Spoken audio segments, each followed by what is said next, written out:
وصفتي لليوم إن شاء الله رح تكون كاري الدجاج. وصفة اليوم من أفخم وأطيب وصفات كاري الدجاج اللي عملتها في البيت. ما شاء الله الطعم حرفيا ولا غلطة. تابعوا معي الوصفة وتعالوا نشوف خطوات العمل. أول خطوة هون رح نحضر للدجاج. هون استخدمت صدور الدجاج، الكمية كيلو من صدور الدجاج قطعته مكعبات صغيرة. البهارات هون رح نحتاج معلقة صغيرة من الكركم، معلقة صغيرة من البابريكا الحلوة، رح نحتاج كمان هون معلقة كبيرة من معجون الزنجبيل، بالإضافة إلى معلقة صغيرة من الثوم المهروس. بالنسبة لمعجون الزنجبيل مش متوفر، ممكن تستخدموا الزنجبيل الفريش. رح أترك هون الدجاج منقوع بالخلطة حتى أحضر بقية المكونات. بالوصفة هون رح نحتاج رز بسمتي، أكيد ممكن تستخدموا النوع المتوفر عندكم. أنا هون استخدمت رز بسمتي البيت. الكمية تقديرية، حطيت هون كاستين ونص. رح أغسل الرز كثير منيح ورح أنقعه تقريبا مدة ربع ساعة. رح أحضر هون للبصل.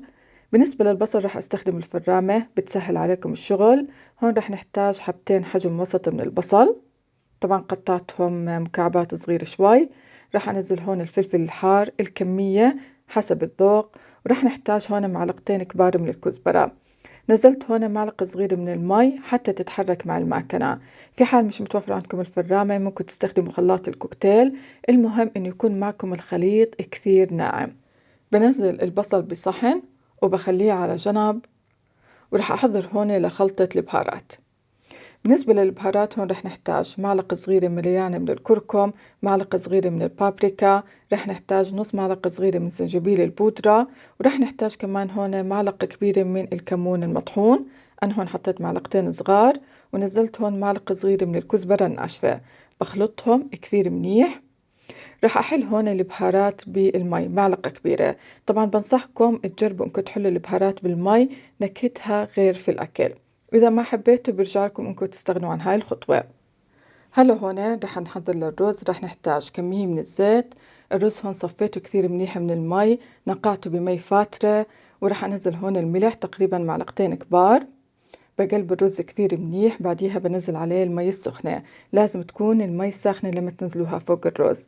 كل كاسة رز حطيت عليها كاسة ونص من المي، وعلى المجموع نزلت نص كاسة من المي.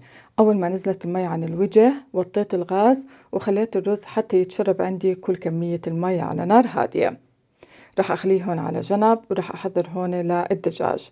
رح أنزل الدجاج اللي نقعته بالخلطة ورح أقلبه شوي في الزيت ورح أتركه هون يستوي عندي 3/4 الاستواء.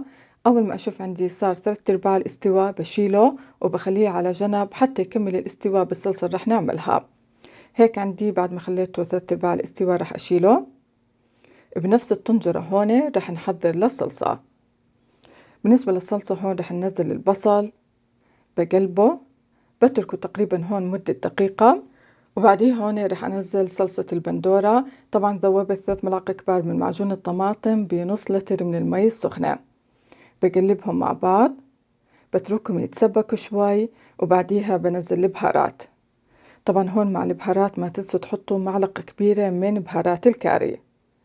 بتركهم شوي تقريبا مدة دقيقتين. طبعا النار عندي هون رح تكون على الواطي.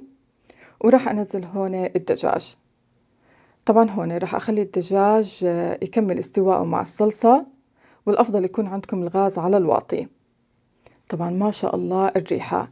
الملح الأفضل تخلوه آخر خطوة حتى تحطوه حسب الذوق. هيك عندي تقريبا بعد ما تركته مدة 5 دقائق نزلت عليه 300 مل من كريمة الطبخ.